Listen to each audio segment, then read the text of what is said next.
ચીનના રાષ્ટ્રપતિ શી જિનપિંગે અમેરિકાને લલકારતા કહ્યું કે ચીન કોઈ પણ દેશથી ડરનારો દેશ નથી, કોઈની પણ દાદાગીરી સહન નહીં કરે. બેઇજિંગમાં મિલિટરી ડે પરેડ સમયે હજારો સૈનિકો અને જનમેદનીને સંબોધન કરતા ચીની રાષ્ટ્રપતિએ નામ લીધા વિના જ ડોનાલ્ડ ટ્રમ્પને જવાબ આપ્યો. આ પહેલા શાંઘાઈ સહકાર સંગઠનના શિખર સંમેલનમાં પણ જિનપિંગે આવો જ સૂર ઉઠાવ્યો હતો. બેઇજિંગમાં મિલિટરી ડે પરેડ પહેલા હજારો સૈનિકોને સંબોધતા શી જિનપિંગે વોશિંગ્ટનને સીધો સંદેશ આપ્યો. આ પ્રસંગે રશિયાના રાષ્ટ્રપતિ વ્લાદિમીર પુતિન અને ઉત્તર કોરિયાના નેતા કિમ જોંગ ઉન પણ હાજર હતા. તેમની હાજરીમાં શી જિનપિંગે અમેરિકાને લલકારતા કહ્યું કે ચીન કોઈ પણ દેશથી ડરશે નહીં અને કોઈની પણ દાદાગીરી સહન નહીં કરે. શી જિનપિંગનું આ નિવેદન એવા સમયે આવ્યું જ્યારે ચીન અને અમેરિકા વચ્ચે વેપાર, ટેકનોલોજી અને અન્ય ઘણા મુદ્દાઓ પર તણાવની સ્થિતિ છે. શી જિનપિંગ અમેરિકી દાદાગીરીવાળા પશ્ચિમી દેશોના સંગઠનના મુકાબલે એક વૈકલ્પિક વ્યવસ્થા તૈયાર કરવાનો પ્રયાસ કરી રહ્યા છે. આ જ કારણે ચીન હવે એવા દેશો સાથે પણ પોતાના સંબંધો સુધારી રહ્યું છે જેઓ ડોનાલ્ડ ટ્રમ્પની નીતિઓથી પરેશાન છે.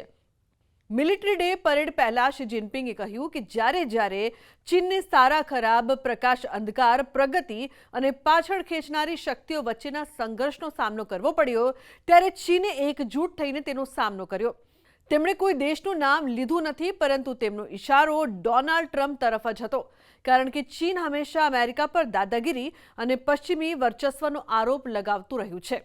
રશિયા, ચીન અને ઉત્તર કોરિયાએ મળીને ગઠબંધનનું શક્તિ પ્રદર્શન કર્યું, જે પશ્ચિમી દેશોની ચિંતા વધારનારું છે.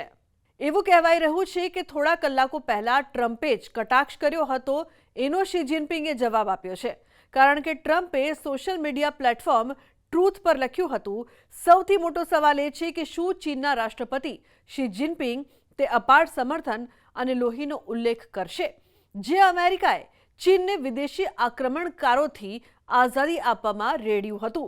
ચીનની જીત અને ગૌરવની શોધમાં ઘણા અમેરિકન શહીદ થયા. હું આશા રાખું છું કે તેમના સાહસ અને બલિદાન માટે તેમને યોગ્ય સન્માન મળશે અને તેમને યાદ કરવામાં આવશે. રાષ્ટ્રપતિ શી જિનપિંગ અને ચીનના અદ્ભુત લોકો માટે આ એક મહાન અને સ્થાયી ઉત્સવનો દિવસ બને. આટલું લખ્યા પછી ટ્રમ્પે કટાક્ષ કર્યો અને લખ્યું કે કૃપા કરીને વ્લાદિમીર પુતિન અને કિમ જોંગ ઉનને મારી હાર્દિક શુભેચ્છાઓ આપજો, કારણ કે તમે સંયુક્ત રાષ્ટ્ર અમેરિકા વિરુદ્ધ ષડયંત્ર રચી રહ્યા છો. આજે માનવતા ફરી એક વખત શાંતિ અને યુદ્ધ, સંવાદ અને ટકરાવ, પારસ્પરિક લાભ અને નુકસાનના પરિણામ વચ્ચે પસંદગીઓ કરી રહી છે. ચીની લોકો ઇતિહાસના સાચા પક્ષ અને માનવ સભ્યતાની પ્રગતિના પક્ષમાં મક્કમતાથી ઊભા છે. આપણે શાંતિપૂર્ણ વિકાસના માર્ગ પર અડગ રહીશું અને માનવ જાતિના સહિયારા ભવિષ્યવાળા સમુદાયના નિર્માણ માટે તમામ દેશોના લોકો સાથે મળીને કામ કરીશું.